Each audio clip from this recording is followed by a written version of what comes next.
Kaylee Anita Mondati was born on August 26, 1998 in Webster, to Tilak Mondati and Allison Steele. The family was financially well off. Allison was a scientist while Tel served as an international executive director at MGM Resorts. After her parents divorced, Allison remarried Lawrence Butland, a NASA engineer who lived in Houston when Kay was 9 years old. Despite the separation, Kay kept a close bond with her father, staying in regular contact. Her stepfather also adored her and became like a second dad. Kaylee was not only a loving and grateful daughter and granddaughter, but also an outstanding student, teammate, sister, and friend whose joyful laughter and warm heart could brighten any room. At school, Kay thrived academically and was actively involved in a variety of extracurricular activities. She loved horseback riding, played the piano, and even took part in theater performances. Kay was a Girl Scout, enjoyed running around her Clear Lake neighborhood with friends, and went hiking with her parents. In 2016, she graduated with honors from Clear Creek High School in League City, Texas. She also had a passion for animals and happily volunteered with a group called Animal Therapy. Kay was always eager to explore new and uncharted adventures, dreamed of trying extreme sports, and constantly sought thrilling experiences. At 19, the slender, dark-haired Kay was already a sophomore at Trinity University in San Antonio, studying communications. She was well-liked, had many friends, and led the football team's cheerleading squad. Her vibrant beauty drew the attention of many admirers. One day, during a football game where she was cheering for Trinity, she met 22-year-old Mark Houghton. Mark, a tall and bright athlete as well as a professional baseball player, didn't initially catch Kaylee's attention since she was smitten with someone named Jet and paid little mind to others. But Mark was instantly drawn to her, captivated by her large black eyes and the unique charisma that set her apart from the rest of the cheer squad. Their first two meetings were awkward and unsuccessful, but Mark kept pursuing her. By September 2017, they officially began dating. From the start, friends and acquaintances thought they were a mismatched couple, as both were very emotional and quick-tempered. From the very beginning, their relationship was marked by Kay was aware of Mark's jealousy and volatile nature, but often reassured her friends, asking them not to spread news of their loud disputes, admitting she wasn't completely innocent either. However, around 1 a.m. on September 24, 2017, Kaylee's roommates could no longer tolerate the situation and called the police. They had heard loud noises from Kaylee's room and a man yelling threats of violence. When the officer arrived, Mark was found alone in the room. Kay chose not to press charges, saying that nothing serious had happened and it was just a lover's quarrel. However, her friends suspected that Mark was using controlled substances, which led to his uncontrollable fits of anger. On one occasion, he even threatened to throw Kay off a balcony, a claim her friends reported to the police. Their relationship was like the ocean, turbulent during storms, but peaceful and loving in calm moments. On October 29th, Mark and Kay attended the Malal Luna Music Festival in San Antonio. This festival, one of the largest of its kind, features gothic, modern, industrial, and dark wave music, drawing over 10,000 attendees each year. Maluna is popular both with party enthusiasts and those seeking anonymity, as it's easy to blend into the crowd. That night, Mark and Kay enjoyed themselves partying with friends well into the evening. However, the sudden appearance of Kaylee's ex once again pushed Mark to his breaking point. They had a fierce argument and left the festival early, which was the last time their friends saw them that night. About 6 hours later, late into the night, Mark's black Mercedes arrived at a hospital. He rushed out, urgently waving and calling for help. The medical team discovered a semi-naked girl in the front seat, unconscious. The car was in disarray, with Kaylee's clothes scattered everywhere, and she was slumped forward like a lifeless doll. Kay was quickly placed on a stretcher and rushed into the emergency room. Mark told the hospital staff that they had taken illegal substances before going to the festival. This information helped doctors treat Kay for a possible overdose. She was then transferred to another medical center in Kyle, Texas, where a nurse specializing in intimate assault cases examined her and found additional bruises on her arms, legs, and ear. A forensic examination later revealed that blunt force trauma to her face and head caused her death, confirming that Kay had been fatally assaulted. As a result, the police launched an investigation to identify who was responsible for Kay Mondati's death. Mark became the main suspect since he was the last person seen with her that night. Although no definitive evidence directly tied him to the crime, still Mark raised suspicion on himself. During multiple police interviews, he repeatedly changed his story, which drew investigators' attention. Surveillance footage showed Mark and Kay in places he hadn't mentioned. Additionally, conversations with Kay's friends and family exposed a pattern of aggressive behavior from Mark towards her. One of Kay's sisters even admitted being terrified of him. The police uncovered reports of violent incidents between the couple, including Mark striking Kay's head against a car window and vandalizing her dorm room at Trinity University. Upon hearing about these assaults, Kay's parents were heartbroken. Allison Steele, the mother of the late Trinity University cheerleader, filed a lawsuit against the university, accusing it of failing to take necessary measures to protect her daughter from her boyfriend's attacks. The same boyfriend alleged to have caused her death in a jealous rage. The lawsuit was filed in Bihar County District Court on behalf of Allison Steele with Mark Howerton, Kay's former boyfriend, also named as a defendant. The lawsuit alleges that Howerton assaulted the 19-year-old from League City and is ultimately responsible for her death. It states that Trinity's staff, administration, and campus police were aware of Mark's volatile behavior throughout the relationship. It also claims that he had threatened to break Kay's face or cause her serious harm. Yet, in the weeks before her death, the university took no action to safeguard Kay. A Trinity University spokesperson declined to comment on the lawsuit, citing the ongoing legal proceedings. Trinity University's failure to act on multiple reports of harassment, abusive behavior, intimidation, domestic violence, and gender discrimination contributed to the tragic death of the sophomore. Allison Steele, Kay Mandat's mother, stated that the tragedy could have been avoided if the university had intervened appropriately. According to the lawsuit, the university neglected its own policies for investigating and responding to possible violence and harassment within relationships. After a dorm room incident, Mark was issued a criminal trespass order, banning him from campus for a year. But he repeatedly violated this restriction. Additionally, detectives uncovered numerous accounts of Mark's violent behavior toward Kay throughout their relationship. For example, one sister recalled that Mark had threatened to throw Kay off a balcony during an argument, while another sister said he threatened to shoot some of Kay's ex-boyfriend's brothers with a gun. With these testimonies, the police obtained a warrant for Mark's arrest, after which he voluntarily turned himself in. In February 2018, following the discovery of Kay's disordered dorm room, Mark Howerton surrendered to authorities.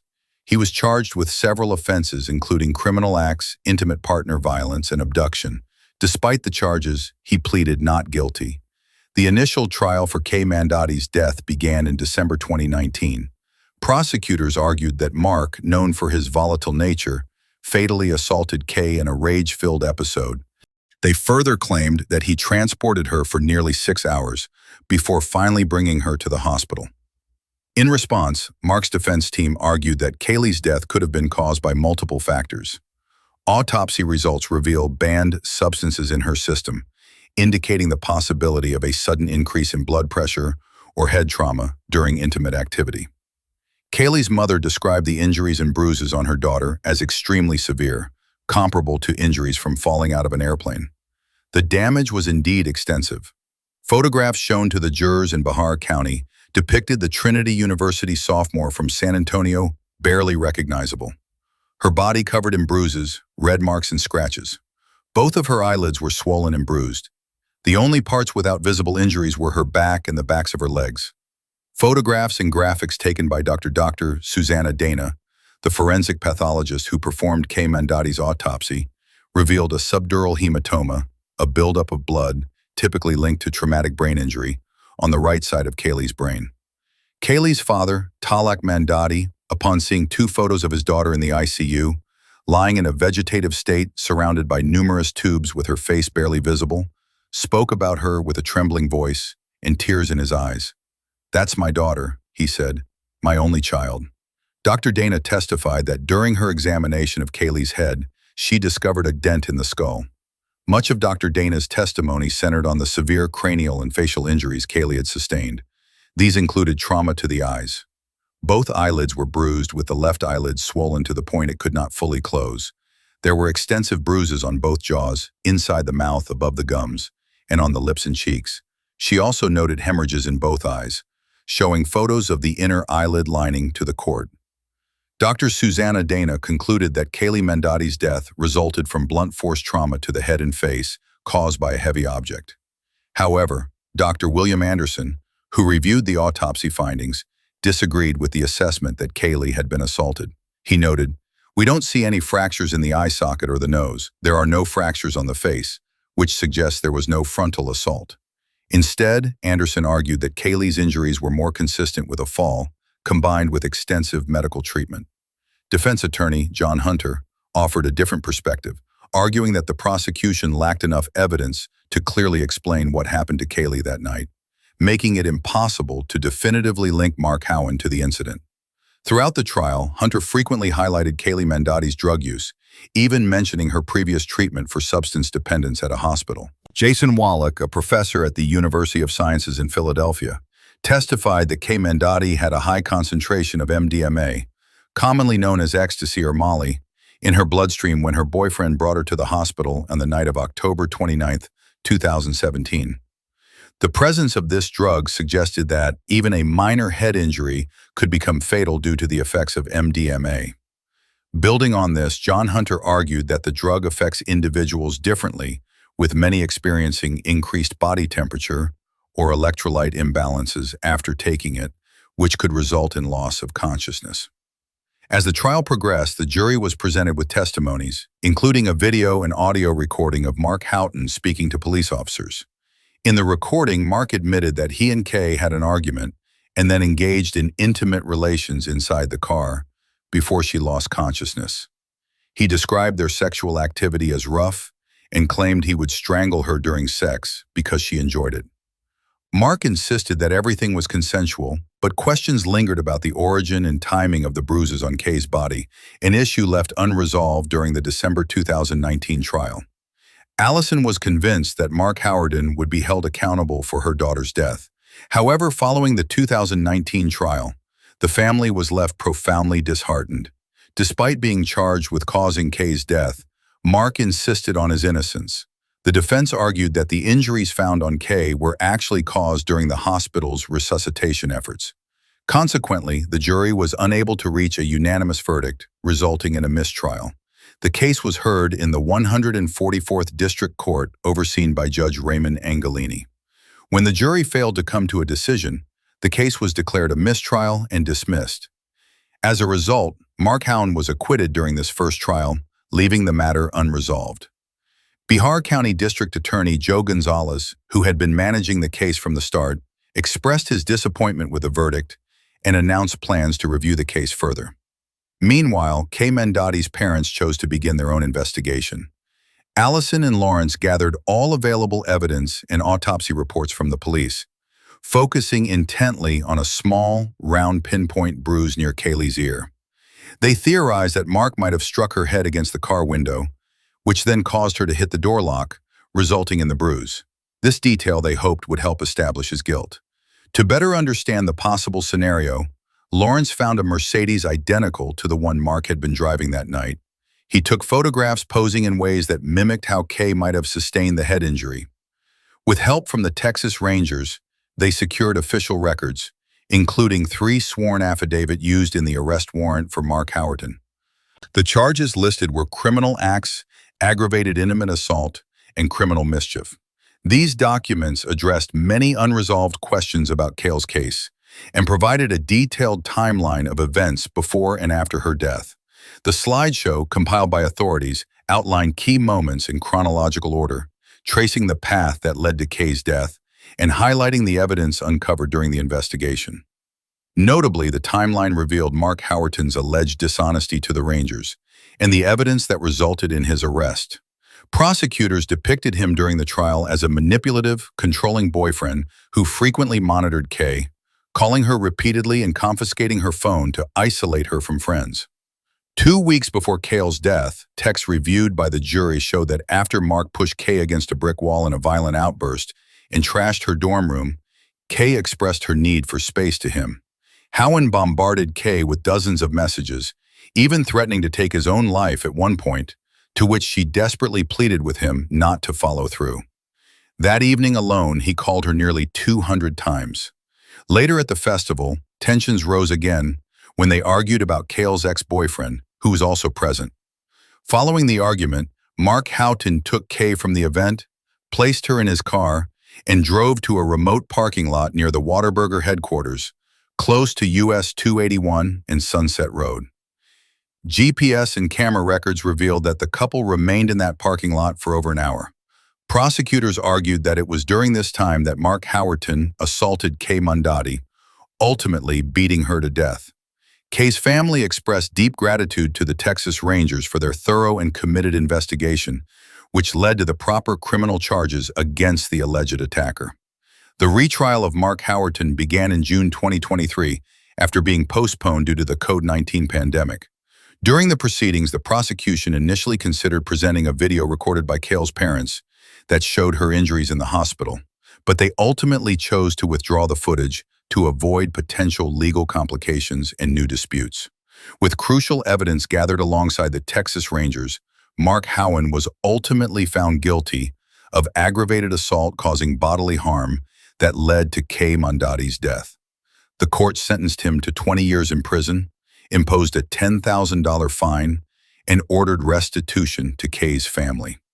Additionally, he was prohibited from contacting over 20 individuals connected to the case. Now in his 30s, Mark is serving his sentence at Willacy County Jail and will be eligible for parole in 2033. While the conviction offered some measure of closure to Kay's family, they expressed that the sentence felt insufficient given their immense loss. In the second trial, Houghton faced expanded charges, including aggravated assault, causing serious bodily harm, and criminally negligent homicide. In addition to the manslaughter charge from the first trial, the prosecution refined their legal approach to build a more thorough case. Despite the verdict, both Kaylee's family and prosecutors remained dissatisfied and pushed for further legal action, demanding another retrial. Kay Mondati's heartbreaking story underscores the tragic consequences of violence on a young life full of promise and the relentless pursuit of justice by her grieving family. This complex case was extensively covered in the article, The Final Hours of Kay Mondati, reported by 48 Hours correspondent Peter Vans. Kay's ordeal serves as a powerful reminder of the devastating impact of abuse on young people. Despite the conviction, Kaylee's family voiced that the verdict fell short of delivering true justice for their beloved daughter. In 2019, Allison Steele, Kaylee's mother, filed a civil lawsuit against Trinity University, accusing the institution of negligence in failing to protect Kay. Steele argued that the university did not inform Kaylee's guardians about Mark Houghton's violent behavior, including the incident when he trashed her dorm room, nor did it take adequate action to prevent him from having ongoing access to her daughter, leaving Kay vulnerable to manipulation and harm. It remains uncertain whether the evidence gathered by Allison and Lawrence was formally introduced during Mark Houghton's 2023 trial. While Houghton was acquitted of the charge of causing Kay Mondati's death, he was convicted of aggravated assault resulting in bodily harm. Prosecutors highlighted that the family expressed some measure of satisfaction with the verdict after enduring years of anguish, feeling a sense of relief that the legal process had finally concluded and they could begin the long path toward healing. The loss of a child is an indescribable pain, and Kay Mondati's parents faced an especially heartbreaking and difficult journey. Allison Steele shared that they remain deeply devastated by Kaylee's passing and asked those with faith to keep their family, friends, and the pursuit of justice in their thoughts and prayers. If you found this case fascinating, don't forget to like the video and subscribe to the channel.